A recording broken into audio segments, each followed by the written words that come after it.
All right, let's do it live on a Tuesday edition of the program. Merely Bo, the great Z, still out, under the weather. Gibby. Sad.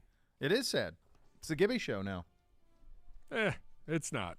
Let's not put expectations on things. The level of panic that is ensuing right now throughout the various households that I am connected with based on the incoming weather for this weekend, it's a scene, man. It's a real scene. And then anytime I try to minimize it and then I look at the actual weather, it might be justified. If this all hits, you were the first to make me aware of this yesterday. I didn't even look that far in advance. I knew it was going to get cold, but I was not aware. And then I started to look at like the daily stacking of precipitation. It's a full day, brother. I'm trying not to look ahead. My wife yells at me now daily. She goes, I don't want to report. Like, come to me on Thursday or Friday. Like, I don't want to know. Well, it could change. It can't. And by the way, it has changed a little bit. It's gotten a little bit better. Saturday, it's starting to taper off. And, you could have, if you live on the east side of town, if you live in the higher elevations, well, it's not going to be over on Saturday. But it's just going to be like the Arctic of Arctic air coming in. I feel like I might have to have a conversation with the voice about opening those windows. What is a temperature that the voice would be open to doing a show in? I mean, we've done some crazy. What's the coldest one cold that shows. you've done since you've been the game day producer? I mean, we've been in single digits. Really? And you're So, wide open? Yeah. Now, the question is single digits wind or no wind, because if it's wind, then that's a totally different And the wind situation. has been minimal based on our spot. We've done some really, really cold games in Pittsburgh. Yeah. At the end of the season, and those have been pretty brutal. We've done some games where the wind has literally come in the booth and gone up and lifted the ceiling tiles. Oh, it swoops in. So, it has gotten more. Even looking today, it looks like it's gotten a little more mild, because there was talk yesterday. We were talking about a high of 8, and now it looks like it could be a 16 by the time you get to Sunday. I would take that. I had not seen that. I would take that. I would sign up for that all day long. The max wind gusts have gone from swag. I know. He's living his best life. It's a Tuesday. Max wind gusts went from 68, remember, yesterday, to now 39.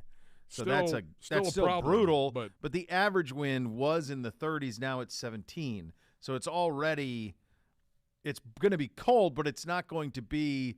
I mean, I was curious if it would have stayed at that with an air temp of 8 and a max wind of 68 and a sustained wind of 30-something.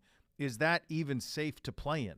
I mean, it's borderline. It has to be borderline. My father went to Red Right 88, and I know the wind chills were in the minus 20s, minus 30s, if not a little more than that. By the way, I'm pretty sure that they're the exact same amount of people who were at Red Right 88 who were at the Cavs victory parade. 1.3 million people were at Red Right 88. Totally possible. Everybody you talk to who's of an age, and I'm no doubt doubting your father. I know that you had tickets, and I remember all of that. But anybody you talked to of a certain age was at Red Right 88. Yep. How many people did that stadium hold? 175,000? 73? Yeah. 74? Something like that. You all that. couldn't have been there. No. And by the way, it was way too cold. The worst one I've been to as a fan was the game here in it was against the Bills, the Phil Dawson game in the Snow Bowl game. In 07. Yep. That was the coldest game that I've been to as a spectator. And I didn't remember it being cold so much as just it rained and then it switched to snow and it was just you were soaked. It was all of those things, but the real trick was it got colder as the day went along, and it wasn't so much like once you got in there it was okay. The snow was pretty overwhelming, but it was leaving. Because I'll never forget this, like trying to walk back to – we always parked at Johnny's. Sure. And we were trying – or Chop House, one of the two. Anyway, we were trying to walk back there, and I remember coming around a corner downtown, and the wind almost took us off our feet because it was sheer ice underneath. It's my father-in-law. He slipped. God bless him. I had him. I mean, it was brutal. I mean, it was black ice and then wind blow, snow blizzard. That was the worst one I can recall as a fan going to. Yeah, and that's bad. And this is the problem. This is where I'm at. Getting my crew to the stadium for pregame for the game, and while it might make sense to do it from home, if you don't have power, you can't do anything. And that's very much could be in play if you have wind gusts like this and snow like Correct. this. Power lines could be affected for sure. It's tricky. And this far out, I mean, we had a big change already in this from yesterday to today. I needed to keep going in that direction. Yeah, I need the snow machine to shut off early in the Friday evening. Yeah, that'll be the key to it is when that all happens and how it goes. Coldest one you've ever been to as a fan? High school, pro, college, what jumps out? You had to be at a brutal one in Bowling Green. There had to be a brutal football game. Oh, there was a wind chill in summer in Bowling Green. So, I mean, it's there were some bad ones, but I was always lucky enough that I was working for the radio station doing the games. Yep. So I was like, I'll take the booth. Yeah, it's fine. I'll take that all day I'll do long. stats that day or spot. I'll be good. So as a fan, not really, but there was a game in December against the Chargers, probably December of 06. Yep. Maybe I think 05. it's 04 because somebody had tweeted me about this. I think it's 2004. It was so bad. It's the only time I have left a game early. That was it. My ex was with me, and the weather was so bad. At halftime, I had no feeling left in the body. I had 4 layers on. It didn't matter, and it was just one of those. It was the end of the season, and she looked at me and she was like, I can't do this. And I said, okay, that's fine. I'll concede on this one. The two that I remember most vividly, both were back home. The 2000 Montana State game. The air temp on that one was minus. The air temp was in the negatives. So the wind chill, it was sunny, but the air temp was in the negatives. I want to say 8 below or something like that. I did a high school football game, one of my first TV jobs in Montana too. That was a state championship game that was just that was frozen. It was Helena Capital against Billings West in Helena, and it was just absolutely couldn't feel anything. There was an Ohio State game against Minnesota in 14 that was single digits, and the air temp was in the negatives. The wind chill. So those are. But what happens is, and we were talking to Joe about this and others, when you get into the teens, then your body ceases to function in a normal manner, and that's the thing that makes it really tough. Let alone from a fan's perspective, but in just the game perspective, that makes it tough. There was a Bengals game in December. Gradkowski, I think, was our quarterback at the end of the year. Yeah. It was the last game of the year. And we went and tailgated. My buddies and I, my brother-in-law, my cousin were there. And I remember we took a group photo. Your face actually changed shape because of how long you'd been outside in the cold. It didn't. My brother-in-law did not look like my brother-in-law. No.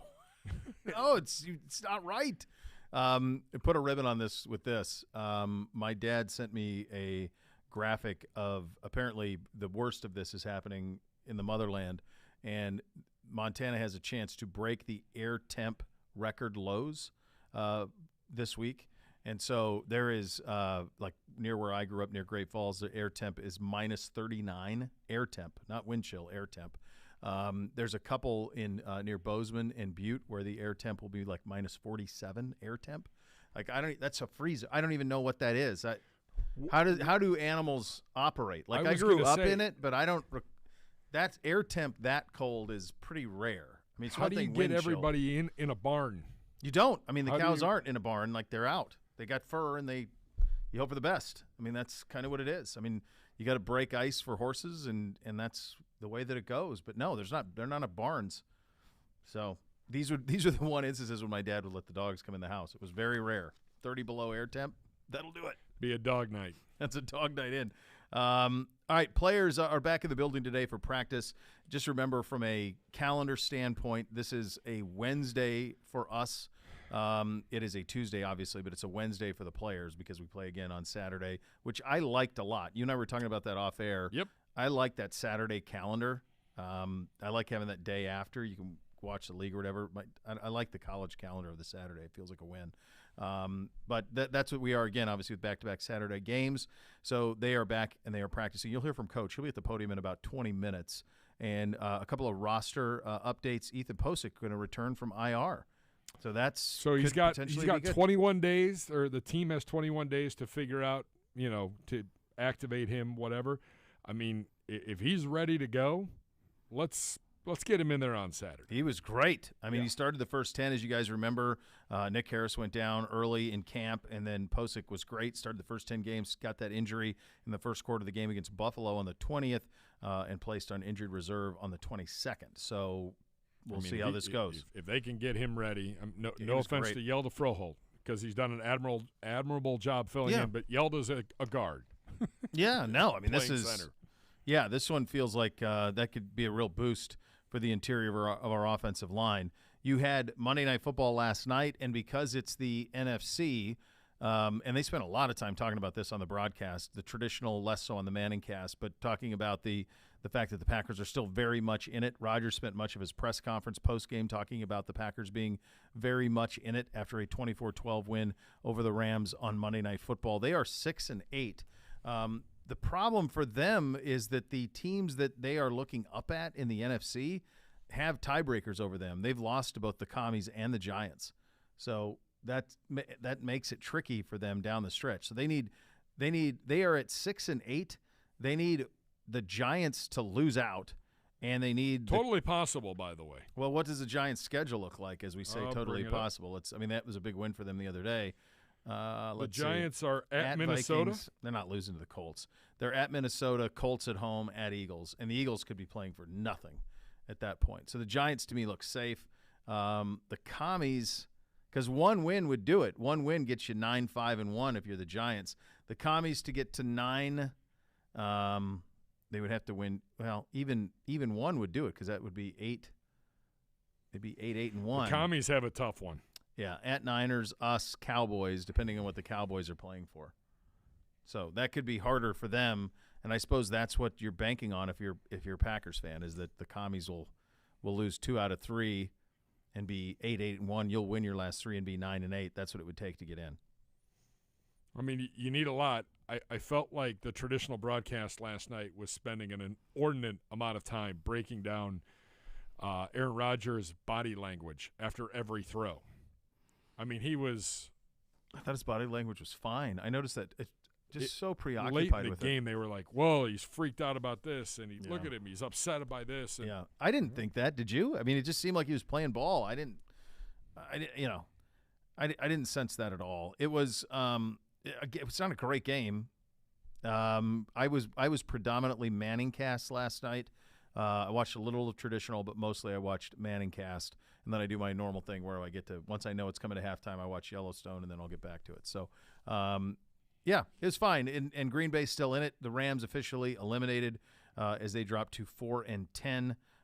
First Super Bowl champion since when to be eliminated from the postseason the following year? Is it Atlanta? Well, no, they didn't win it. Probably was it Philly? Did Philly not the year after they won the Philly with Nick Foles? Did they miss the playoffs the next year? That might be it.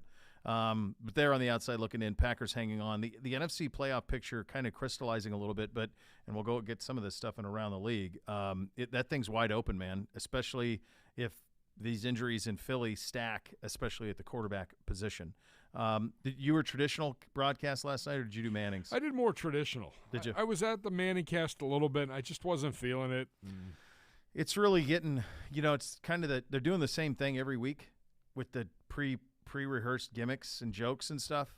And I like when they talk ball. Like they had Lil Wayne on at the end, and he's a diehard football fan, diehard Packers fan. And you could tell like he kind of just wanted to talk ball a little bit. And they just want to keep going back to like, here's Eli dressed as a rapper in a spoof. What do you think of this, Lil Wayne? Like it was like a lot of that. Everything they do is to engineer one of the two of them to be the butt of a joke. So it's I wasn't that into it yesterday. The best stuff they had DeMarcus Ware and Ray Lewis on together, and that was pretty good as they were kind of talking about what it is to be a defensive football player. I thought that was entertaining. Yeah, but again, they're running the same shtick, and maybe that's why they're not doing it every week. I guess I thought when it was originally launched, like what made it interesting to me, and again, I still watched it more than the traditional, but what I was hoping it would be is two quarterbacks talking ball. And they really aren't too interested in the game. The game is very secondary to, especially when they have a guest on, which is fine as long as but the guest has to be great, and the guest has got to be in with everything that they're doing. Otherwise, it's a bit of a tough sell. Yeah, I like. See, I'm a big fan of watching the Packers play and Lambeau. I've been there. It's an awesome place. It's so that atmosphere. I was interested more in the game. Our former QB came back to earth. Yeah, I mean, see how that goes. But no, you know how it expected. We know how it went. We read the whole book. The made-for-TV movie we watched here. We saw it. He is,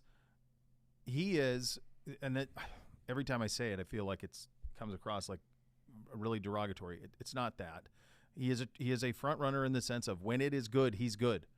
When it is bad, he's not, and he can't overcome the bad in a timely manner, and it leads to more bad, which stacks and stacks and stacks. He needs people who believe in him fully, who pat him on the back constantly, and then it has to then deliver on the field. And when all of those things happen, he can play with anybody. But when just one of those things is off, it's not there. And you saw that last night. You saw that with what happened in Carolina. I thought it was a little disingenuous. Like the NFL acted like, I saw this, they had a tweet yesterday that was like Baker versus Aaron Rodgers. And I'm like, no, Baker was cut by Carolina 3 weeks ago, started miraculously on 2 days in town with L.A. They go and win in heroic fashion in the last drive where the Raiders, just blew it as big as you could blow it defensively. But this is not Rodgers versus Baker. Like, no. It's not what it is. But there's nobody playing for the Rams for them to pump up. Well, and that's Sunday during the broadcast of the Tampa Bay-Cincinnati game. Yeah. Nance and Romo have to call the pig slop on Sunday. Christmas afternoon at 4 o'clock, it's Broncos at Rams. Have you looked at the entire schedule? Oh, I've seen it. For Christmas? I've seen it. Christmas Best laid Day. plans. Best laid plans, right? You built that schedule in the summer. So it starts out, it's Packers and Dolphins. That's pretty good. That's the 1 o'clock game. That's the only one. That's the best game of the day. The afternoon game is the one you mentioned. It's Denver and the Rams. So that's Brett Rippon against Baker. Yeah, Nance and Romo were literally making fun of the game on the air. That's how they're going to spend their holiday, is calling that. And then the night game is Brady against Trace McSorley in Arizona. Is it Colt McCoy? No, he's hurt. McSorley's in. Is McCoy got hurt. So that's your Sunday night game. Ugh. Like, it's the best laid plans. You thought you were going to have all this glamour on Sunday and annihilate the NBA, and here's a hint, they will anyway. But it's about as bad as can be, especially the afternoon and evening game. The 1 o'clock game will be fun. So there you go. We will go around the league. Coming up next, you'll hear from Coach at the bottom of the hour. He will be at the podium. It is a Tuesday edition, so we'll do a one thought around the league. The Chief had a really good press conference today where he answered the question that you asked, so we'll have that to look forward to, which is very nice as well. A little higher and lower as well. We're off and running on a Tuesday edition. Cleveland Browns Daily, brought to you by Ballybet, coming soon to Ohio on 850 ESPN Cleveland.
Browns fans can win big with the digital scratch-off game brought to you by Ohio Lottery on ClevelandBrowns.com and the Browns social channels. Fans can play once per day throughout the regular season by digitally scratching off a virtual card for chances to win great prizes like Team Shop gift cards, tickets to future games. For more information, log on to ClevelandBrowns.com as we go around the league.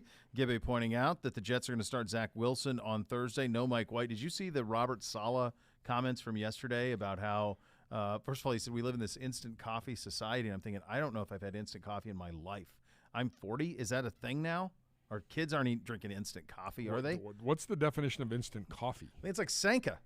Like you put the stuff and you pour the hot water on it in that instant? I don't know. I mean, it's like a pod society now, or it's a machine, sure, but I don't know that anybody's doing instant coffee that way. I don't know what that. Maybe it's very possible. I don't know. He was right about the whole playoff ticket thing. He was. Like, so yeah, he knew it. I guess maybe that. Well, there's those pour over things that people do. Maybe that's it. I don't know what he was going for there, but trying to stick up for his quarterback, Zach Wilson, give him time. He's going to be a good quarterback. Too bad no one else on that team cares for him. Well, hey, by the way, Gibbe, he could have stuck up for him by just keeping him the starter if he believed in him. You benched him, brother. We didn't. Yeah. He was 5-1. What was he? 5-1, 5-2 as the starter. So, I mean, it was justified, but you're the one who did it. Eagles quarterback, and this is the big one. Jalen Hurts suffered a sprained right shoulder in Sunday's win over the Bears. His status for Saturday's game against the Cowboys in doubt, per Ian Rappaport and the rest of the fellows at the NFL Network. This is the one where there's two parts of this that I think are interesting. On one hand, Philly is trying to have the number one seed and the bye that goes with it, and so beating Dallas would clinch that. Because right now they don't have that clinched yet. Dallas, despite having 3 more losses than Philly, that isn't clinched. So there's that part of it. The other part of this is the MVP conversation. If the Eagles play well with Minshew, does that diminish Hurts' MVP chances? It feels like it's a 2-horse race between him and Mahomes. I would argue Mahomes has earned the MVP this year more than ever before, considering what he lost on the outside with Tyreek Hill, who he has to play behind on the offensive line, the fact that they have no ground game. He's thrown for 500 yards more than anybody in the league. He's got 35 touchdowns. I think he's got 10 picks. He's well ahead of that as well. Hurts has been incredible, but also he's got his receiving core is incredible. Sanders is a 1,000-yard rusher. He plays behind maybe the best offensive line in football. So if Minshew comes in and plays well, that's at play for Hurts as well. Totally. Yeah, I think so. I mean, and that's the other factor. I mean, you can take care of business, but then if you somehow lose this week, things get a little dicey. I mean, yeah, you own the tiebreaker with Minnesota, but San Francisco's right there too. All of a sudden, yeah. I mean, I don't think I don't they see win. the Eagles losing out. I don't either. I think they win. Honestly, I think they win against Dallas with Minshew. Is hot garbage these days. Yeah, I think they win with Minshew. By the way, folks, for the folks out there that maybe aren't aware, this is one of the great miracles of the National Football League.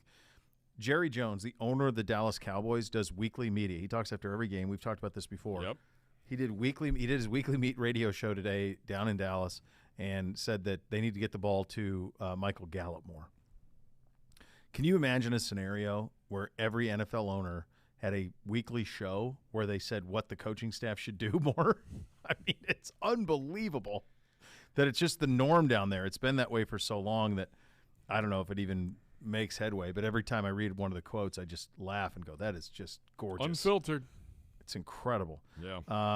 The Eagles announced that Dallas Goedert has been activated from IR as well. A couple other notes real quickly here. Jonathan Taylor, unlikely to return this season after that high ankle sprain he suffered against Minnesota. Really disappointing coming off a dominant season last year. Has there been a more disappointing guy as it relates to fantasy recently? There's been other guys who have been injured early and then shut down.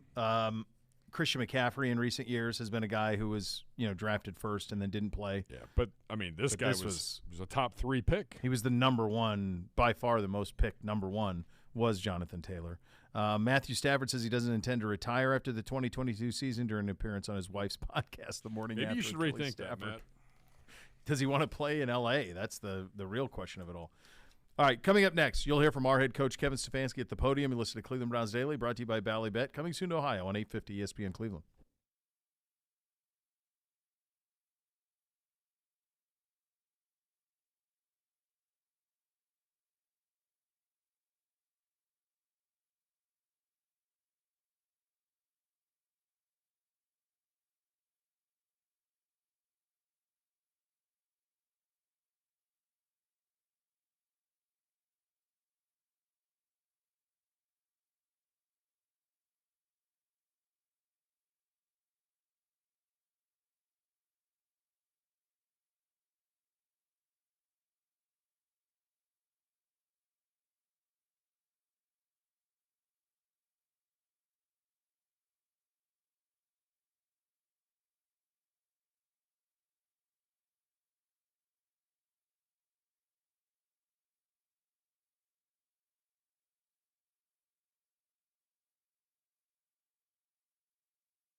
Rumpke Waste Recycling, family owned and operated. Whether you join them as a customer or as an employee, you'll become part of the family. Visit Rumpke.com to learn more. The Kevin Stefanski press conference coming up shortly here. A couple of notes from practice out there today. Chubb, Clowney, Miles, JJ. Do I have that right, Gibby? Yep. All sitting this one out. Clowney in protocol, right? He's in the concussion protocols? Yep. Clowney's in concussion protocol. Miles with an illness. John Johnson III with a thigh injury. Okay, and then Nick Chubb, who with is a rare non-practice, showing up with a foot. I got Coach on the issue as well. Maybe we'll get some clarity here. Here's Coach at the podium. Hey, huge challenge with You're done. Coming in here. Really good football team. I have a ton of respect for Coach Allen and his staff and their players. They present all sorts of challenges offensively. They really can run two different offenses. You can have Andy Dalton in there, maybe a little bit more traditional, but he's playing at a very high level, making great decisions, delivering on time and accurately. And then you have Taysom Hill, who you have to defend that offense. And sometimes they're on the field together. Sometimes it's one of them at a time. So you really, really have to be about your business and understanding who's on the field, what they're getting to, and really making it a rules game in a lot of ways for us on defense. But a very, very difficult matchup. They have good players all around. Obviously, Kamara, still a huge threat out of the backfield, can do it all. The young receiver is playing really, really well for them. They're throwing him a ton of balls in all areas of the field. He's doing a nice job. Obviously, they have Jarvis, who we all know how great a player he is. So they have a bunch of good players, and they're very well coached. Defensively, Coach Allen running that side of the ball. And they do a really good job. They play very, very hard, very, very physical. From the front end to the back end, they're very physical. The two edge players are special, just unique physically, play hard, make plays in the run and the pass. Just a ton of good players all across the front and the back end. You have, Matthew, who's a ball hawk and just a really good player. So bunch of good players there on defense, and then special teams is a challenge. Really well coached. Have a returner now, a dual returner who has speed. So we really, really have to be great in our preparation this week. Get to know this team. Another NFC South opponent that is, haven't faced them in a little while. So getting to know them is a very big deal. But with that, I'll take any questions. Forecast for Saturday impacting game planning, play calling. As you get ready for the game? Yeah, I think, weather's a variable that we all deal with. Obviously, we deal with it at home. Similar conversation prior to the Buffalo game when we didn't know, if we were playing there. So it's always things that you take into consideration. But until you get down there and understand what the elements are, you have to wait until that becomes apparent. So really, you'll get there Saturday and then okay, this is what we're probably going to have to do in this game. I mean, you look at the forecast, so you know what they're potentially calling for, but I think you also got to make sure that you're ready to pivot in game. Do you bring it up with guys like this early in the week? We do. We talk about it, but we don't control it. Nick Chubb, on the injury report, what's going on with him? Yeah, we're going to hold him out of practice today, but he's rehabbing. Has that been bothering him long, or? No, something that came out of this game. You think he'll be ready to play Saturday? Hope so. Necessarily know how much snow there's going to be, but it looks like the temperatures are going to be dangerously cold. So I think that's something that you can kind of work on ahead of time. What do you do about that? Yeah, I think just awareness, Mary Kay, knowing what it may be down there, having a plan. But again, the weather, it's an element, it's a variable that we have to deal with. Both teams have to deal with it. Ethan's designated for return, so do you think there's a chance he could be ready to go? I do. This time of year, does the field goal team go down to the stadium? They do. How many? One day? Usually once a week. Thursday? I think they're down there today. Yeah. Went down with the injury, was playing at a very high level, it seemed like. How big would it be for that line to kind of bring it all back together to get him back? Yeah, again, he's trending in that direction, but got to see him practice first, I would say. And then, I do. Yelda's done a nice job in there. He's really played well for us.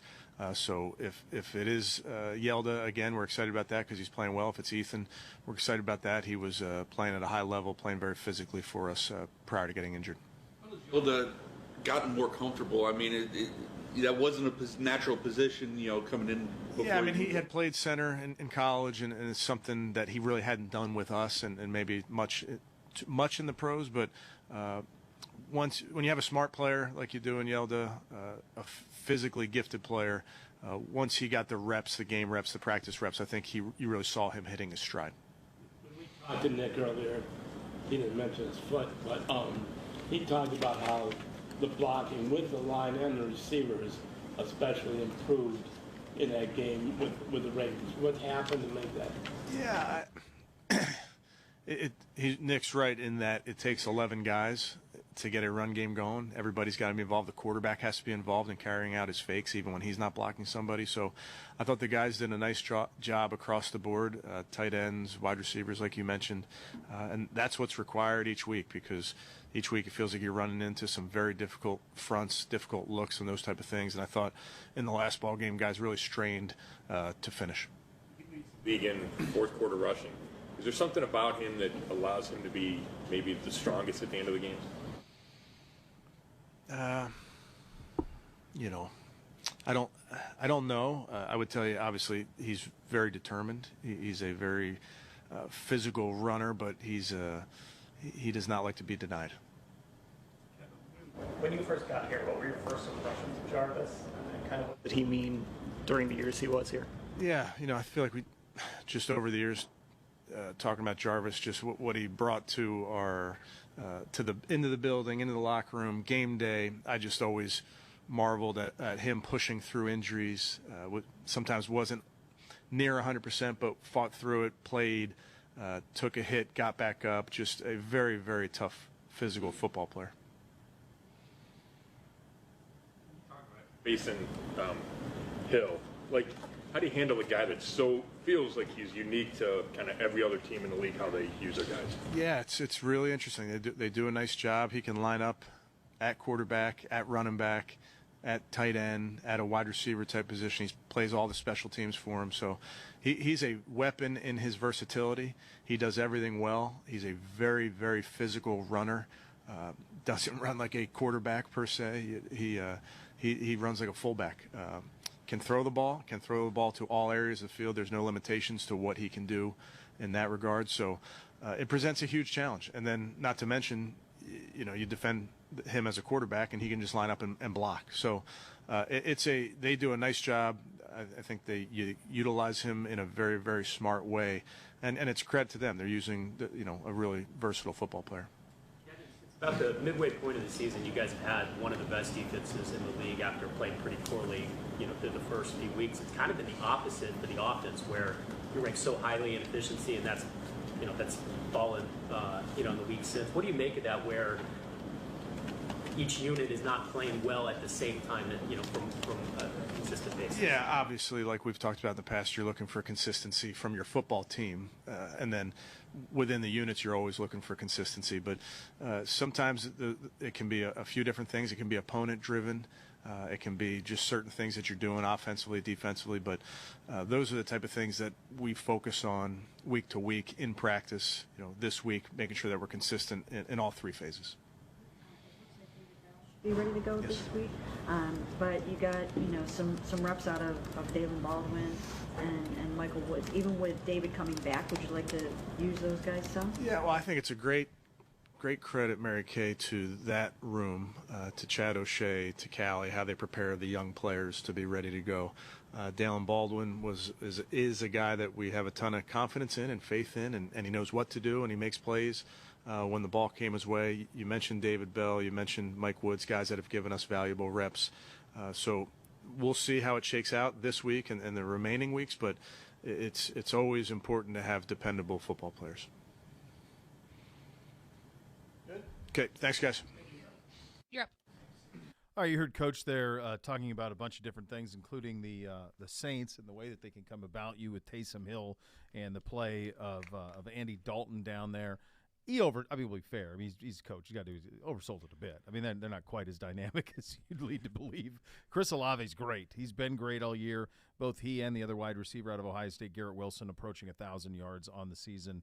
Both of them will likely get it with 3 games to go, and he's been great. But they've been wildly inconsistent. Their defense has been largely good.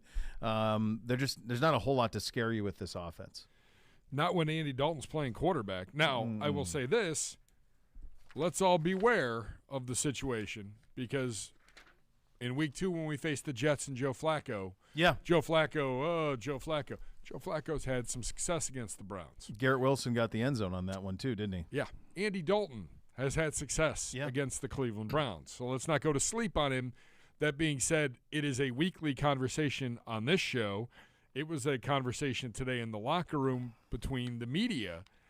Why is Jameis Winston not playing for this football team? It's one of the great one of the great nobody knows.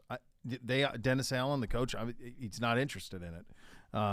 And I don't know if they view it as it'd be worth. I mean, we'll have somebody on at some point. We'll go behind enemy lines at some point this week to just try to get to the bottom. I mean, just why is that the case? I mean, because if you think about it, let's take our buddy Jarvis, who Coach talked about, and I've seen some stuff from Nick Chubb on Jarvis as well, and I think Chief talked about him too. Everybody talked about him. Yeah.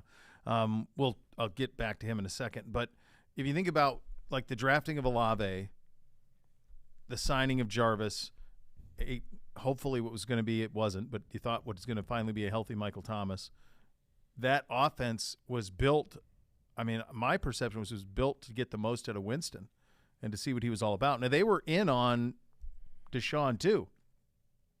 I mean, it was New Orleans, absolutely, us, Atlanta, Carolina. Those were the 4 teams that were the 4 finalists. So, they were in on Deshaun Watson in a very, very big way.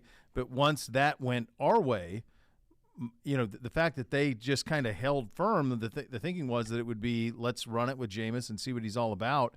And he hasn't been near the field in a long time. He's played 3 games this year.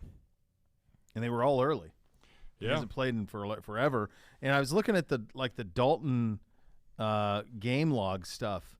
It's Andy Dalton of what he's been for a really long time. 11-17, 151, 20-28, 229. I mean, it's a high completion percentage. It's a low average rate of pass. There's not a whole lot dangerous there. 18-29, 204. He had a good game against the Rams where he's 21-25. Against the Pittsburgh defense, he was 17-27, a couple of picks, 174 yards. Just pretty pedestrian stuff out of him on the season. He's 67% passer, 2,400 yards, 17 touchdowns, 7 picks. So not awful. QBR of 98.1. But not scary. But like Jameis in the 3 games he played, just under 900 yards, 4 touchdowns. Yeah, he threw 5 picks, but the offense, one would think, looked a lot more explosive. More dangerous for sure. I mean, this is, they've been hit by, like everybody has, been hit by injuries. I think it's just, and I'm not going to sit here and pretend that I'm watching closely what they did early in the season against, like the Bucs at home, at Carolina when they lost 22-14. They lost to the Vikings 28-25, and then that was it for Jameis Winston. It's very possible that he was part of the undoing of it. Maybe he had costly interceptions, costly turnovers that cost him games. And, when you're coaching in this league, your job is to try and win. Winston's, it wasn't great. He threw for more yards for sure, but the turnovers were there. They're an interesting team. I mean, Kamara's played 12 games this year, just under 4 yards a carry. Taysom Hill has given him almost 500 yards on the season. They still have Mark Ingram. I mean, it is a team that if you paratrooped a quarterback in, would have won the NFC South. It's that simple. Their defense we knew was going to be good. Yeah. We thought they had the playmakers. It's a little stupefying how far Kamara has fallen off here. Yeah. Well, I wonder if that's, is that just a product of age? Is he sneaky? Yeah, he's 27. I mean, he's got 1 touchdown on the year. Yeah, that's it. That doesn't do anything. I was talking with Jake Trotter downstairs in the locker room, and he said, why not just start Taysom Hill at QB? Well, they tried that. They tried that with when Sean Payton was there, remember? And it was painfully obvious that he really can't throw it and just run Wildcat. It's kind of the idea. But, I mean, you got Olave, who's been really good. I don't know. I mean, like, would you have had Jarvis has 25 catches? He's played 9 games, 25 catches for 272 yards. No. That's it. Michael Thomas can't can't stay stay healthy. up quite a bit this year. I do know that. Michael Thomas hasn't been healthy since they paid him. Correct. I mean, like this is pretty remarkable. Michael Thomas has honestly the best for a receiver, the best start from a catches point of view of anyone in the history of the sport. He's got 92 catches as a rookie, 104 in his second year, 125 in his third, 149 catches in his fourth year in the league, 149 for 1725 and 9 touchdowns. And then the last 2 years, he's played a total of 10 games. He's got 56 catches in the last 2 years combined, and a total of 3 touchdowns after getting paid. Just can't stay healthy. No. He's 29, too, because he was an older kid at Ohio State. Yeah. I mean, Olave's having the year I think everybody was hoping that he would have, but it cost you the number 1 pick this year. Yeah. Which is going to be potentially a top 5 or 6 pick. Well, right. Yeah. It would be if you because that's where not quite that high, they but won it'll be Sunday, so that screwed that up. Yeah, that hurt him a little bit. Yeah. But still a potential top 10 pick. I mean, you moved up to grab a wideout. Gibby, everything they did was predicated with the feeling of put a quarterback in there, go win the Super Bowl or go win the NFC South. Yeah. I mean, because the defense was good, the weapons were there. They can't stay healthy. They didn't get the quarterback. So it kind of this is who they are at this point, and now they're kind of in no mansville, and they don't have a way to get better quickly. If the draft were held right now, Houston would go 1, Chicago would go 2. So, I mean, kind of a perfect year for them. They get Justin Fields to develop, and then they get to pick 2nd overall, and I'm sure they'll go defensive line on that. Seattle would pick 3rd, so that's Denver's pick. Seattle picks 3rd. Detroit would pick 4th. That's the Rams pick. Then the Cardinals at 5. The Colts at 6. The Falcons at 7. Carolina is 8th. Philly from the Saints is 9. So Philly's 13-1. So they dropped because they were overall. It was a top 5 pick. Yeah. When we talked about it last week, we were talking about they fell all the way one down. draft pick that you would regret trading. Yeah. They fell all the way down. So here's another interesting thing about this. Like, if you're Detroit and you're sitting there at 4, I would not take C.J. Stroud. I would take one of your other needs. It's probably defense. I'm sure they have defensive needs considering they give up so many points. And same thing with Seattle. I wouldn't go quarterback there either. I would hold tight unless you fell in love with one of these guys. It's possible that Stroud may fall to like 6 or 7 with Indy being potentially a spot there. I could see him dropping all the way to there. It's going to be fascinating. If you're him, you're fine with that. Yeah, honestly, in a dome. I mean, hell, Gibby, all these situations are pretty good for a quarterback. If he goes to Seattle, he's throwing to DK Metcalf and Lockett, and they can run it with Kenneth Walker. If he goes to Detroit, he's got all those weapons. Jamison Williams, he knows him well.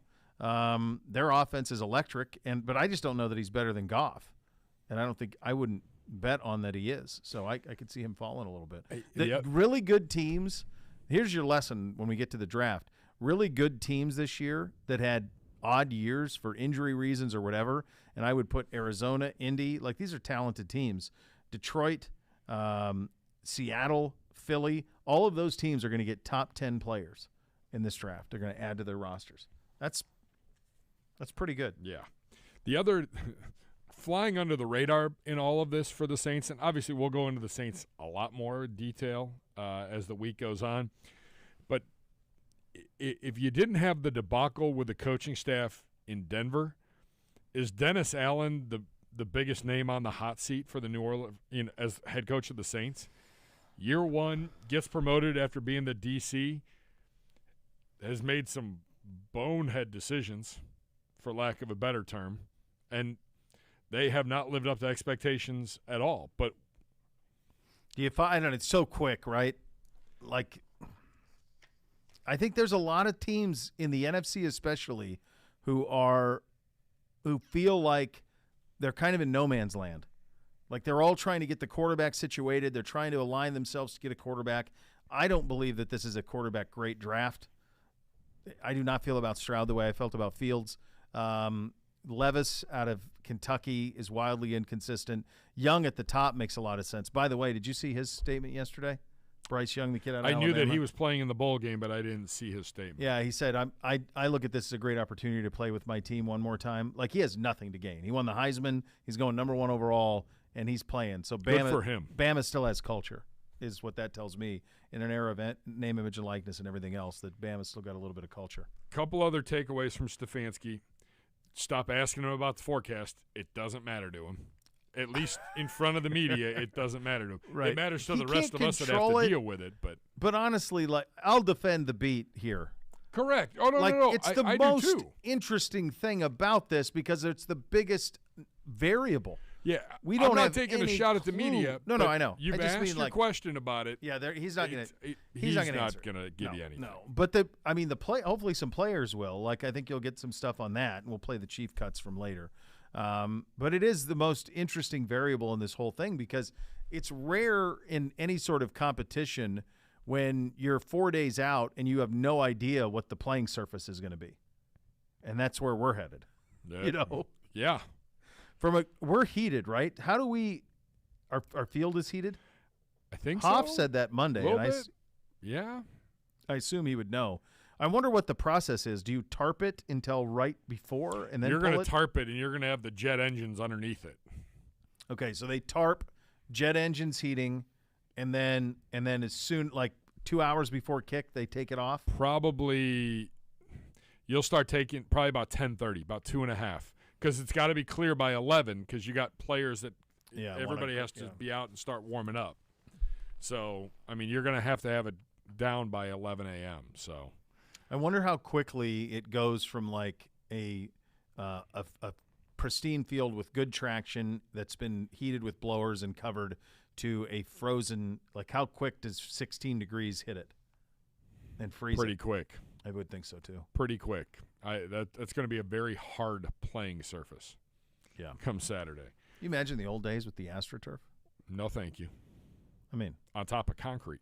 I mean, you talk about there was that game that was played, the Freezer Bowl, 82 Bengals Chargers, when it was like minus whatever air temp, and that was on AstroTurf, not field turf, AstroTurf. I mean, you would talk about bouncing off concrete. Yeah. I mean, those burns How's a hurt rug for burn? days. How's a rug burn feel? It's the first thing I thought of. My God, how does a rug burn feel when it's frozen? The other Chubb got dinged up in the last game. Huh. Wasn't aware of it, but I saw him in the locker room today. It looked like he was moving all right. Yeah, he was I would available think he would today be trending too, so. toward playing. Yeah. Posick, coach thinking he can be ready for Saturday, but we'll see. But yep, that's great news. A ton of praise for Jarvis Landry. We should. What you think? Well, Z will be back tomorrow. I We probably believe need to so. do like a full segment on Jarvis and his impact. And I mean, he meant a lot to us on the show. He was from a star. He was on the show more than any other star. Yes. You know, we had buddies of the show and friends who would come on, but in terms of like Star superstar power. players, Jarvis would come on. I never forget. Early in my run, Z was out, and I did like 20 minutes with Jarvis one time. And I just thought, what a dude, what a cool guy he is. And it's funny, my middle son Beams, he was his favorite player. And just yesterday, in fact, when we were doing NBC's birthday, he was in his Jarvis Browns hoodie. And even when Jarvis left, I said, wear that stuff with pride, man. Wear that 80 with pride. That represents a good dude who did a lot of right when he was here and changed the culture. So we can have that. We can have a longer conversation remembering Jarvis a little bit tomorrow on the program. There's a new way to cheer on your Cleveland Browns, the help of your favorite four-legged companion. Barking Backers, presented by Milk Bones, the Browns' newest club for pet parents worldwide. Sign up today at barkingbackers.com. Barking Backers, the fan club for dogs. One thought on every game around the league. It's coming up next. You'll listen to Cleveland Browns Daily, brought to you by Ballybet, coming soon to Ohio on 850 ESPN Cleveland.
Buying or selling a home with Howard Hanna Real Estate Services, always a winning strategy. If you plan to make a move this season, they're going to have you covered at Howard Hanna. Every day is game day. Visit howardhanna.com.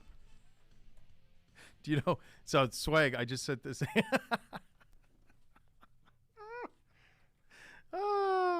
So, Swag, as we know, with the footwear, is it ends in A. We know that. And so, ironically enough, I think I've mentioned this before. Sir Nick Faldo bought a place out in Montana, and so like he communicates with a guy I knew as a kid who lives out there too. Nice. This rodeo guy Flint Rasmussen, who grew up near where I did. What a great name! Oh, he's the voice of the professional bull riders, and then he was a rodeo clown for years. So anyway, they live near each other and they go back and forth a little bit. So I was telling, and Swag has an affinity for the West, and I told him, I said, you know, one of the shoes that he wears, Nick Faldo wore at his wedding to his now wife, like a year ago. So I said, you know, Senior Swag, Sir Nick, pretty good company. You guys can connect the dots there a little bit. Yeah, it could all work out. So good job. Then he walked by and he sent me a picture of Mike Nicholas's shoes, and it's a good job out of him. It was a nice little job. All right, we've got we've got one thought, as we do every single Tuesday on the program. And go ahead. I do have a bit of breaking news before Hit we me, get into hit our me, new sponsor and hit one me. thought. This coming from the NBA. Okay. Billionaire mortgage lender Matt Ishbia. Yep. Finalizing a purchase of the Suns and the WNBA's Mercury for a record price of $4 billion. Okay, so then the Washington football team's worth what, 7? I was going to say that's an NBA team. This is an NBA team in Phoenix without a brand new. I mean, the Washington team doesn't have a stadium either, but it's not the NFL, and selling for 4. So Matt Ishbia is first of all, Dan Gilbert, obviously Michigan mortgages, that worked out well, and now Matt Ishbia too. Matt Ishbia played on the Michigan State National Championship game. He was a walk-on. Mateen Cleaves? Yep, he was a walk-on that team. He employs Mateen Cleaves. Why am I blanking on the other guard on that team? Oh my gosh, they had the two guards. I don't remember. Yeah. Anyway, he was a guard on that. He was the backup guard on that team, and he made his billions through mortgages, just like Gilbert did. And so he took his dad's had a regional mortgage company, and away you go. So there was a really fascinating Real Sports story on him. He was the one who gave Mel Tucker the money, the $95 million. So it was him who did that. There was a Real Sports story on him last month, and at the end of it, they said, you know, the thinking was that he would that he wants to own an NBA team, and now he does. It's a good one to own. Young, ton of talent, Arizona. Great place to live. Could think of worse places. Yeah. $4 billion, but like you said, what does that make the commies worth? So the commies are going to be sold in the next couple, and then do we have certainty in Seattle on what's happening there since Paul Allen's death? Like who's going to run that operation, or if that's going to be sold? It takes a while, like it did in Denver, but eventually you get it done. But Washington would be next on the docket for sure to be sold.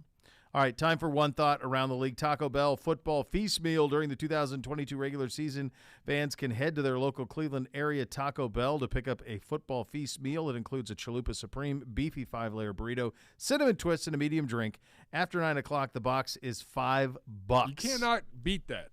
Not beating it. I'm just saying, I am a big fan of one Taco Bell. There is a new Taco Bell right down the street here on Bagley Road. I like it. I've gone numerous times. I'm going to tell you this. Big fan. I've said this. This is just fan of the product. I think the most, and I don't know if it certainly when it launched, it was a really big deal. I assume it's just the only way. But when they first dropped a Doritos taco shell upside our heads, the Locos Taco, baby. Come on, that's undefeated. Like that's the most brilliant thing in fast food. From an innovation standpoint, how could you go back to the other shell when you have a nacho cheese shell, a Doritos, a taco shell? Come on. Connor's eating cinnamon twist in here. Of course he is. The Chalupa Supreme. Yeah. I had my eye on it. Not anymore, kids. Yeah, that's it. That looks good. All right, there you go. Good job. Let's do it. Yeah, and they are on board for the rest of the season. So good. Thanks for coming on board and sponsoring One Thought as we go around the NFL for Week 15. and what a week it was. Let's start with Sunday Night Foosball. One thought, Mr. Bishop, Giants 20, Commies 12.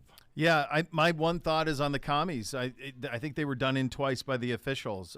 The play, the Terry McLaurin wave. Am I on? Am I off? Where am I? Yeah, scoot up. Oh, is this good? Yep. Oh, here's a flag after Brian Robinson scores. Then the non-pass interference. I mean, the ball to Curtis Samuel is just out of the quarterback's hand, and he's tackled.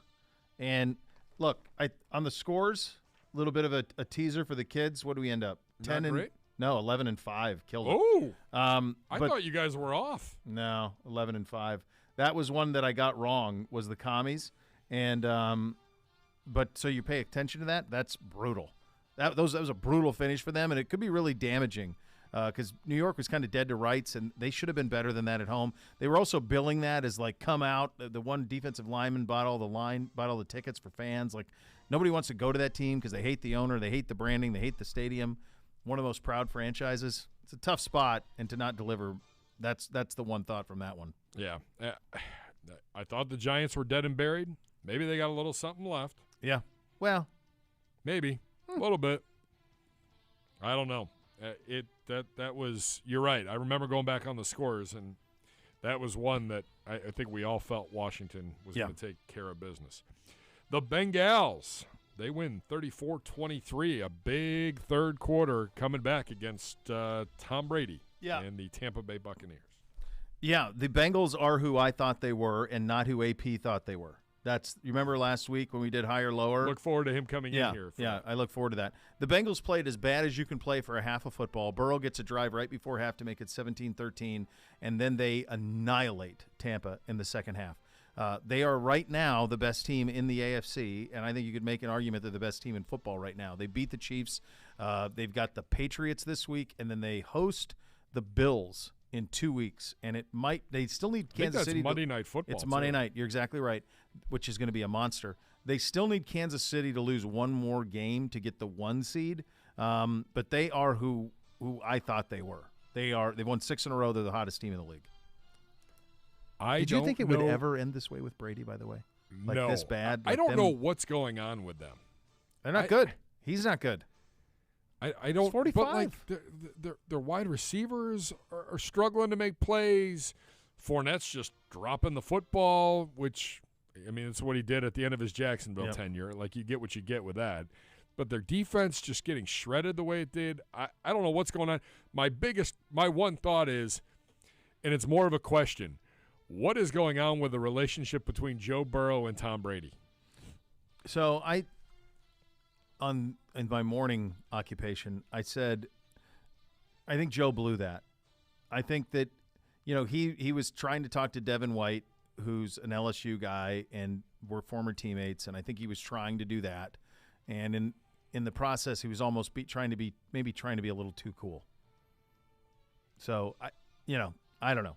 Brady Maybe they said some talked in the stuff tunnel about afterward. I don't know. Brady said something pregame or before the game last week, midweek, where he's like, they have a fine defense, and like some of the Bengals took that as like they were taking a shot at their defense, which I didn't. But I think that was that wasn't the best. No, but it was definitely awkward to say the least. Obviously, we've spent a lot of time talking about this already, but Raiders 30, Patriots 24. Las Vegas improves to 6-8. New England's playoff chances take a big hit. They fall to 7-7. Yeah, it's interesting. People say, well, this type of stuff doesn't ever happen to a Belichick team. Actually, it did. You remember when they had Gronk in on the Hail Mary against a garbage Miami team? Like, for whatever reason, this has happened a couple of times to them. Raiders are weird. They're kind of like us. Like, it feels like if they would have been better earlier, they'd be relevant now, and they're kind of stuck a little bit in it. But that's a crippling loss for New England. Absolutely crippling, stupefying loss. Yeah, I still don't know what Las Vegas is or what the future is, especially with Carr at QB. Is he the guy? Is he not the guy? I mean, Gibby, that could be a landing spot. Could Derek Carr be a landing spot in New York, in New Orleans, in Carolina? I mean, there's a lot of places he could land if they wanted to do a reset right now and go in a different direction. Why not go get Rodgers? Pair him up with Devontae Adams. Well, he can't move, though, right? Rodgers? Isn't he locked in for one more year now? I feel like he could walk away. I think he has an out. Okay. I forget that deal, what it was like. It's weird. It doesn't make a lot of sense, and it's worth like $50 million next year. Los Angeles, the Chargers, back in business, 8-6 on the year. They hold off Tennessee, 17-14 Titans. Now 7-7, have lost 4 in a row, and there seems to be a lot going on, maybe more behind the scenes, that's affecting the play on the field. Yeah, they end with Jacksonville. Jacksonville could have a chance to catch them and win that division if it happens. There's a throw. You understand why people are in love with Herbert on the talent. He made a throw on the last drive to set up the touchdown where he stiff-armed the defensive end off and then threw it back shoulder down the sideline on a line. And you just look around. There aren't many who can do that. So you understand that. But they still don't equal the sum of their parts. Like, this Tennessee team's not playing well, and they only won by 3. And they had to win at the very end. Very end. Yep. Winning in spite of the coach still. Feels like that, yeah. Denver 24, Arizona 15. Ugh. Broncos 4-10, Cardinals 4-10. Both of them are going to be going fishing here the second weekend in January. Let's do everybody a favor. No thoughts. I like it. No. It's a gift that keeps on giving. No thoughts on that one. Let's not waste any valuable time. Nope. We're done. Moving on. Philly 25, Bears 20. Bears are 3-11, but you would never know it on a weekly basis since that team got gutted at the trade deadline. They've been in every game. They've been in every game because they've just unleashed Justin Fields, and they've just let him do what he has 1,000 yards equally, right at an even 1,000 yards on the season. This was a backdoor cover for the Bears. Philly was in control the whole way, and Chicago got that late throw from Fields that made it a 5-point contest. The one thought, though, to me will be what we touched about earlier, and that is what happens with Hurts' shoulder and how serious is it? And are they good with Minshew this week? That will be I'm interested to see what Philly does this week without Hurts if he doesn't play, and it looks like it's trending that way. The Pukers take down Carolina. Pittsburgh wins 24-16. Pittsburgh keeping pace with us in the AFC North. Now 6-8. Carolina's playoff hopes take a dash, although just a little bit because Tampa Bay still can't put anybody away. Carolina is at 5-9. You try to figure out Carolina for me. I dare you. They go out to Seattle last week and win against a good Seahawks team, or what had been a decent Seahawks team, and then they lose at home to this what's left of Pittsburgh. I'm telling you what, I can't make sense of anything that happens in the NFC South. Nobody wants to win it. They're all disappointing on a regular basis. It's pretty brutal. So I don't know what to make of other than that they're bad. Pittsburgh playing with a lot of pride. They've got a lot of it, so that you understand that part of it.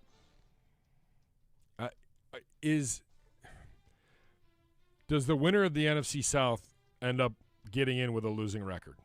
Yes. Because the only way to prevent it is they'd have to win their last 3. The Bucs aren't winning their last 3.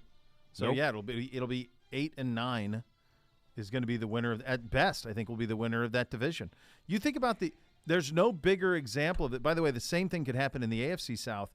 Think about if you are the 1 seed in the AFC, like right now it's Buffalo. If that holds, they would play the winner of Baltimore and Tennessee.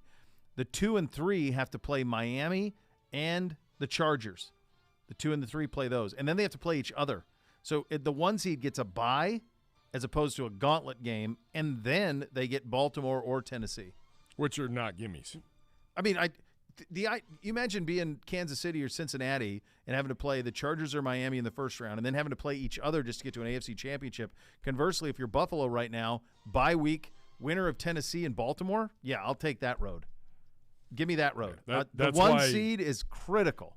That's why through week 18, every game will matter in the National Football League in the AFC. Oh, in the AFC, it's like just because they clinch playoff spots means absolutely nothing. No, the 1 seed in the AFC. It's less so in the NFC because the 5 will be Dallas, and they've got some talent. But my takeaway from the NFC South teams and this game is they're not even bad enough to get like a top 5 pick. No, you might not even be in the top 10 Picking before 12. it's all said and done. Yeah. You're in obscurity. Congratulations. The Detroit Lions are now 7-7 on the football season. They knock off the New York Football Jets 20-17. One thought from you, Mr. Bishop. They've got a little belief. I'll tell you about Dan Campbell. Like he makes 4 stupefying decisions, and then they make a great call on the 4th and short where they get the touchdown to the tight end. I think they've got all the momentum in the world. They've won 6 out of 7. New York is going to stick with Zach Wilson for another week. They're now 7-7 and kind of teetering a little bit. If Detroit gets in, they could be very, very dangerous because they are scoring. They weren't great scoring in this one, but New York's pretty good. They can score it, and they are just – you don't know what you're going to get out of them. They're such wild cards. They do so many things off script. Well, and there's something to be said for playing well at the right time. Yeah, they are. And you can make the argument that they're playing as well as anybody right now. Yep. The New Orleans Saints beat the Atlanta Falcons 21-18. I don't. NFC South again. Awful football. Desmond Ridder played in this game for Atlanta. I mean, they're just trying to. These teams are playing the string out, brother. That's it. So, the NFC South, Tampa Bay's 4-4. Tampa Bay, Carolina, New Orleans, all 4-4 at home. Atlanta's 4-3 at home. Away, Tampa 2-4. Carolina, New Orleans, both 1-5. Atlanta 1-6. Like just hot garbage away from home, but just 500 at home. Just awful football being played. Brutal. Jacksonville, in one of the big games of the day, comes back and beats the Dallas Cowboys in overtime on a pick six, 40-34. Don't look now, folks. Jacksonville is a game out of first in the AFC South at 6-8. Yeah, they're a real deal. The composure. Lawrence steps up. They're at the end of regulation. He steps up, and they're going to try to win the game, and fumbles it. And you think to yourself, well, there you go. That's it. Lesson learned. But they stuck with it. They get it to overtime. And then they get the bounce pick six for the overtime win. Lawrence is like a 70% passer the last 6 games, 14 touchdowns, 1 pick. He is validating all of the hype around him, and also Shad Khan having the stones to say, this ain't right with Urban, and I'm not wrecking this kid, so you're gone, and I've got cause for it. You're out. I need to get somebody in here who can nurture this kid. You got to tip your hat to him. Trevor Lawrence, 66% completion percentage on the season, 3,500 yards, 24 touchdowns, 7 picks.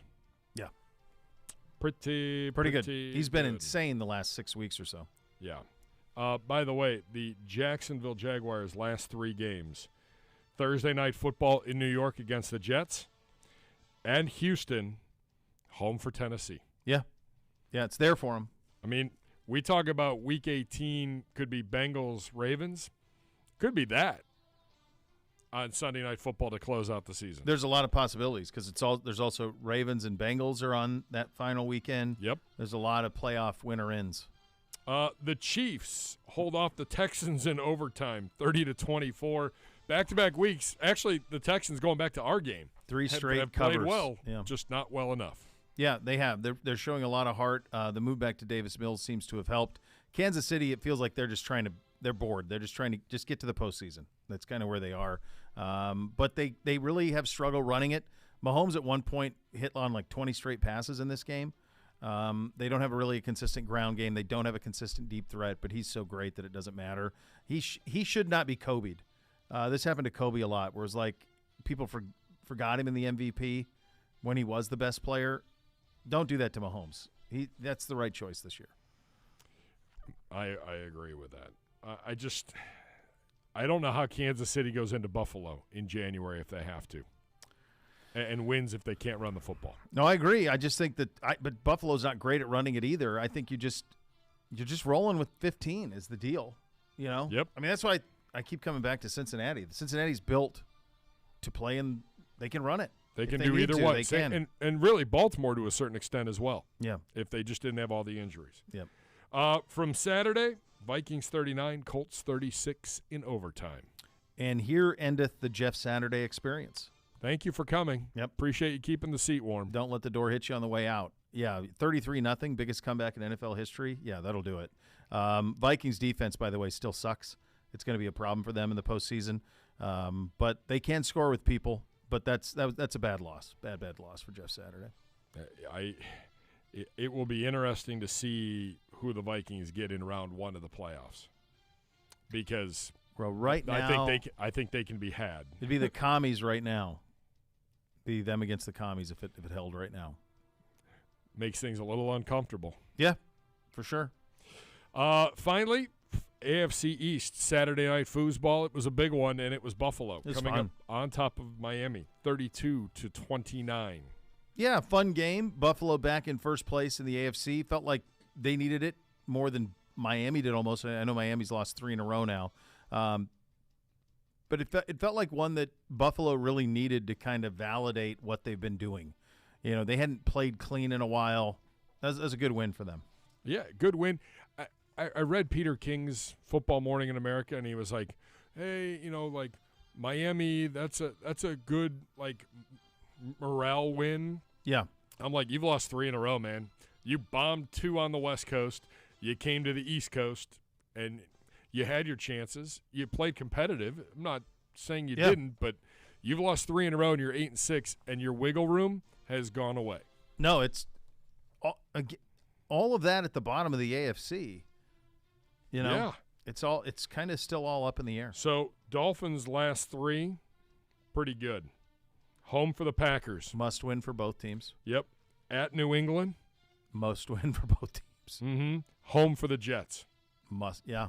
I mean, yeah. I would say that that's a favorable schedule for them, but the way that they're playing right now, losing 3 in a row, I don't know. Right, but I mean, like, the Packers have to win it to continue. I mean, you're not going to – there's not a cakewalk. There's not anybody who's pushed the chips in on the season. Nope. In their final stretch, not at all. All right, the Chief coming up next. You'll listen to Cleveland Browns Daily, brought to you by Ballybet, coming soon to Ohio on 850 ESPN Cleveland.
The Bath Authority gives you that bathroom of your dreams. You transform your current bathroom into a custom bath for a spa-like experience. Let the Bath Authority make it real for you at a fraction of the cost of the competitors, my friends. The Bath Authority is Cleveland's premier bath and shower remodeler. They're experts and factory trained. Give them a call now. You get $500 off your next custom bath or shower remodel. The number is 216-220-8399 or go to thebathauthority.com. It's where affordability meets quality. The largest selection of bath projects are all made in the United States. Change your bathroom from outdated to outstanding. Acrylic tubs that insulate and keep the heat in. Tub-to-shower conversions as well. Superior products with expert installers at thebathauthority.com. 216-220-8399. $500 off right now at thebathauthority.com. Tell them that Bo sent you. I got this from Villa Brown's dude. He's watching live from London. Nice to see you. He says he wants my jacket. You can't have it. But if you visit the great friends at Homage, they may have one for you for purchase. The Chief does not need jackets. He needs nothing, in fact. Gibby asked, will he wear a shirt in pregame? You're going to about ready to get the answer. Here's the Chief. You're from You're down. Florida. How have you been able to deal with this weather over the course of your career? What are you looking forward to Saturday?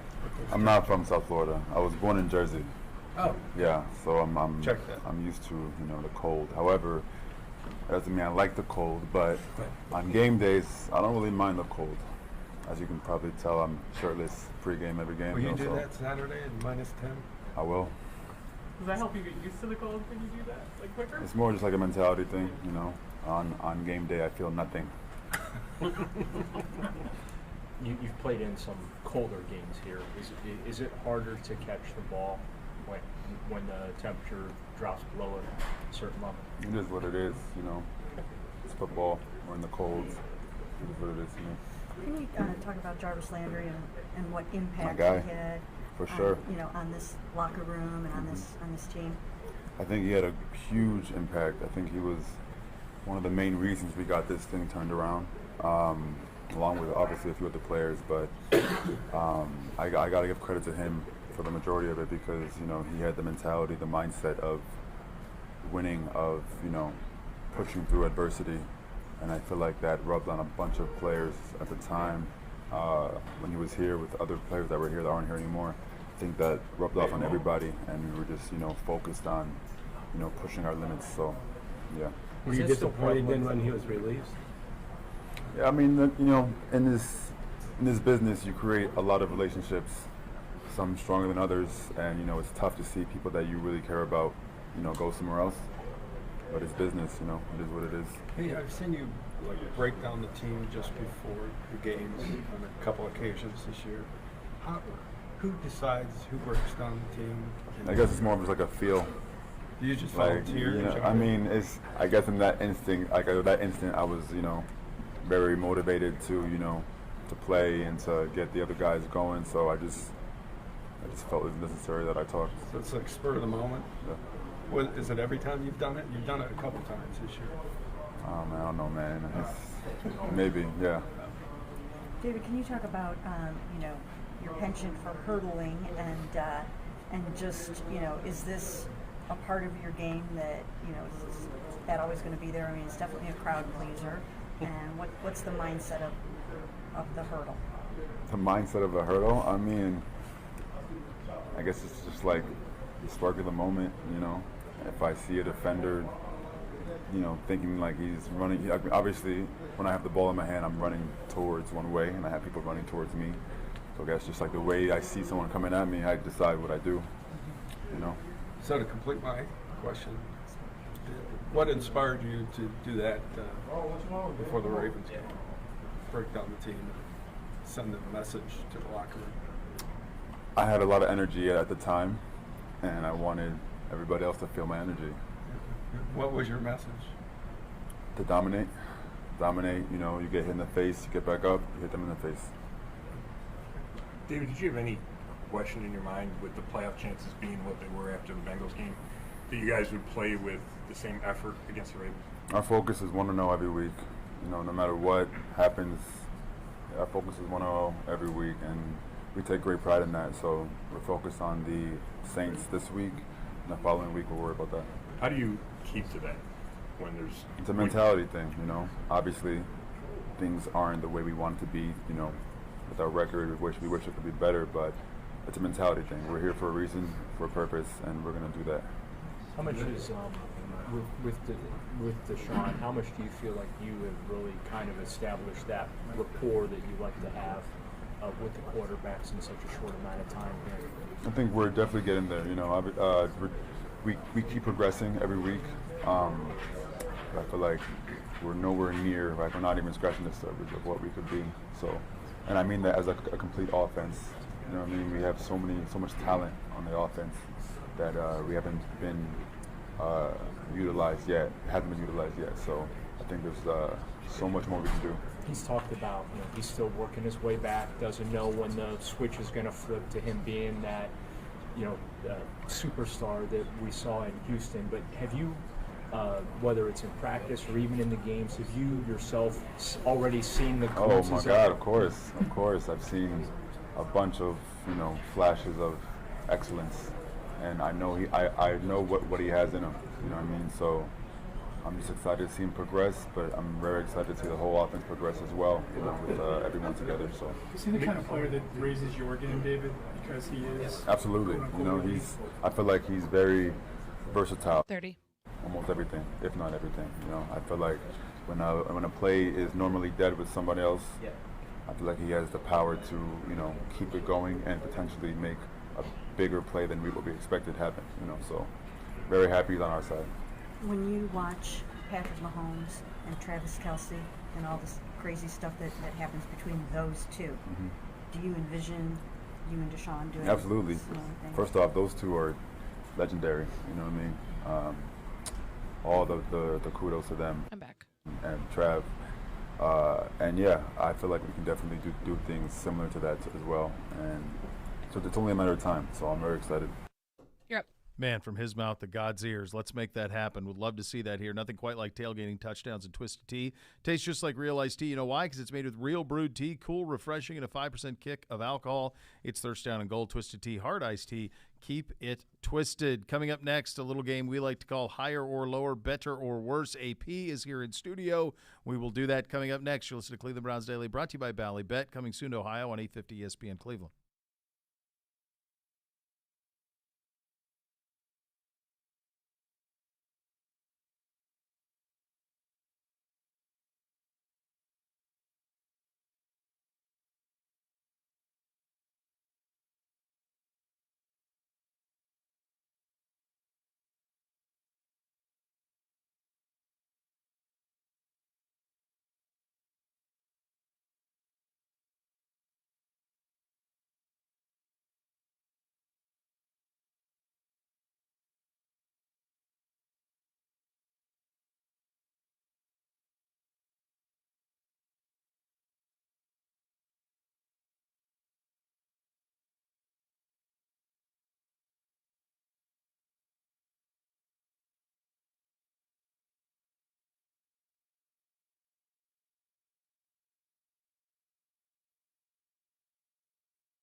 Trucker motorcycle accident caused you injury. Call the injury lawyers at 1-800-ELK Ohio for a free case review. Elk and Elk's proud partner of your Cleveland Browns.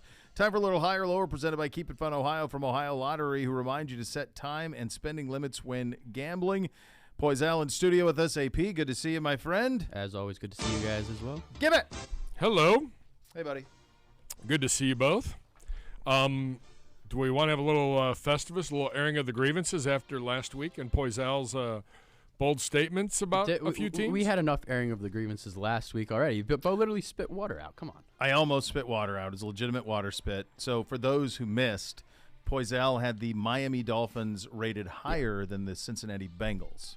I believe Cold Takes Exposed is searching for the clip. Yes. And, I probably would take that back now. And I look. You die on that sword, Poisal. Don't bow down to He's already dead. I mean, he's the sword is through the back. He's on the ground, bludgeoned. He looks like he's in Braveheart. He's an extra in Braveheart. There's a horse that's trampled him. Look, you miss. It's hard to be perfect when you're on the radio, and I find it easy. I do it every day. You know, if it's a Bo spit Never take miss. or almost spit take that gets me to maybe think a little more clearly, then I'll take it. It's a deep thought. It's like Jack Handy's deep thought. Really was. All right, it got serious. There was a serious moment. All right, time for today's higher or lower, and it's presented by Keep It Fun Ohio from the Ohio Lottery, who reminds you to set time and spending limits when gambling. Pete Prisco, our favorite heel, CBSSports.com. Week 15 going into Week 16, his power rankings, he has the Browns at number 21. In front, the Jags, Buccaneers, Raiders, Patriots. Behind, the Packers, Squealers, and Falcons. Poisal, should the Browns be higher, lower, or just right? Yeah, I mean, I think you can bump them up. I'd say to probably 18 on this list because I think they can have at least a better game against the Patriots if they were to play them now versus that blowout that we saw in Week 6. I think they can beat the Raiders, and as we know, they can beat the Bucs because they did beat the Bucs. So I would move them up because I do think Deshaun and this offense is making some progress, as hard as it might be to see that on the scoreboard right now just because it's scored 2 touchdowns with them. And, you know, the way the defense is playing, I think they could take care of a few teams on this list. I think they're still at 21. It's reasonable to still rank them at 21, however, just because they've just been inconsistent all year. Bishop? Yeah, I would rank the 6 and 8 teams. Jaguars 17, Packers 18, us 19 is how I would rank the 6 and 8s. I'd rank us ahead of the Patriots, the Raiders, and the Bucs. But I think the Packers right now are slightly. I trust them a little bit more than us, not a lot, but a little bit more. And then Jacksonville, I would have at the top of that list of the 6 and 8 teams. Yep. Next, higher or lower? Number 1 is Philadelphia. Number 2, Buffalo. Number 3 is Kansas City.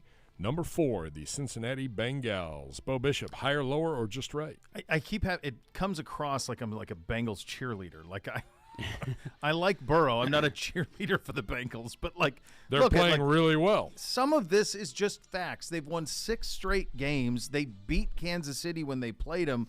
They should be higher. The Bengals should be the number 1 team in the AFC. If Philly's going to be 1, and by the way, if you're doing a power ranking on where a team is right now and Jalen Hurts is injured, I don't know that Philly should be number 1 if you take that into account. But if you want to say time served number 1, fine.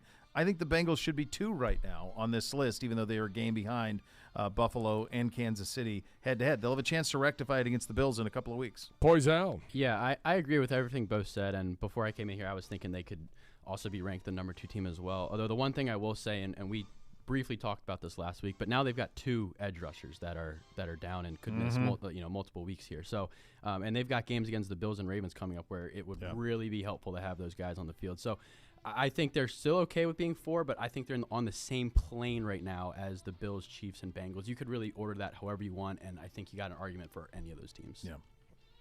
Next. Higher or lower? All right, before I ask you the next one, is it the top 5 in this power poll and everybody else in the NFL? I think there's a clear line of delineation there, yes. Yeah, 49ers, Bengals, Chiefs, Bills, Eagles. Yeah, I can go 1 through 5, and then I think it's a step back. Yeah, we've had the same 1 through 4 all or almost all year. I feel like it's been It's been that order pretty much. Yeah, and the Niners, they've proven they can win no matter who the quarterback is. And then it gets, at that point, It's muddy. To me, it feels like if any of the first 5 won the Super Bowl, I wouldn't be surprised. I'm starting to feel like, and I'm getting there with Dallas, that anyone out of that 5 winning it would be shocking to me. Does that make sense? Yeah. I think, and the Vikings, I wouldn't put the Vikings on that list. No, And the Vikings. No, they're numbers- out. I'm saying 49ers, Bengals, Chiefs, Bills, Eagles. If any of those 5 won it, I'd be like, yeah, that makes sense. Yeah. If anything other than that, it would be at best a mild surprise. Yeah. So the Vikings are our 6th. I'm not buying that. The Cowboys are number 7. Poisal, higher, lower, or just right? I think it's just right. And I know a loss to the Jaguars was pretty surprising. But this was one of the first games all year, I think, where their defense had a really rough game. And that's why I think they'll be okay. Now, the one thing that is still an area of concern, though, I do think they'll be okay, but the one area that is still a concern is just that Dak Prescott, the way he's playing, I think he's thrown multiple interceptions, and I think I got 3 of the last 4 games now. And, I mean, that's got to stop for them to be able to make pace in the playoffs, I think. Bishop. He hasn't played particularly well, but I just was thinking from a data point perspective. It's been about a month ago. They beat Minnesota in Minnesota 40-3. So I understand they aren't playing well right now, but it's not a great matchup for Minnesota because Minnesota's defense sucks. I would have the Cowboys slightly higher, 1 spot higher than the Vikings. Next. Better or worse? Screw you, Madison. That's a good way to. It just sneaks in there. It's not Did every Segura week. take over the board? Be amazing if he was back there just I don't know what celebrating. that was. That would be but, amazing. We play higher or lower on this show. Higher? Oh, there you go. I love it. That's great. Real quick, because we're up against it. Cowboys 7, Ravens 8, Dolphins 9, Chargers 10, Giants 11, Commies 12, 13 Titans, 14 Seahawks. Got to get the opinion. Lions at 15. Bishop, higher, lower, or just higher, right? Higher. Yes. Right now, they're better than Seattle, Tennessee, Washington, New York. They're not better than the Chargers right there with the Dolphins. I think they'd give them a good run. I think though. they're better than the Ravens right now. I would. They got to go way up. Pete's got to move them up. He's got Baltimore 8 on this list.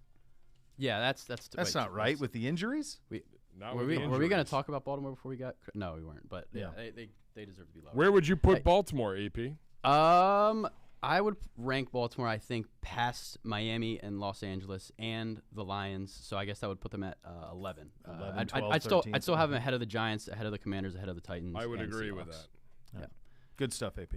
As always. That was quick. It was really quick today. It's a So much lightning fun when you're having time flies when you're having fun. Fans, mark your calendars. Face Off on the Lake, presented by Meyer, the first major outdoor hockey game, First Energy. It's February 18th. The Ohio State Buckeyes host the Michigan Wolverines at First Energy. Tickets on sale starting at just $12. For more information, visit firstenergystadium.com/faceoff or call 440-891-5050. So much more to come. You listen to Cleveland Browns Daily on 850 ESPN Cleveland.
And OBM is the official printer partner of your Cleveland Browns. While you depend on the Browns to win, you can always depend on OBM. They'll tackle any size office. That number is 216-485-2000.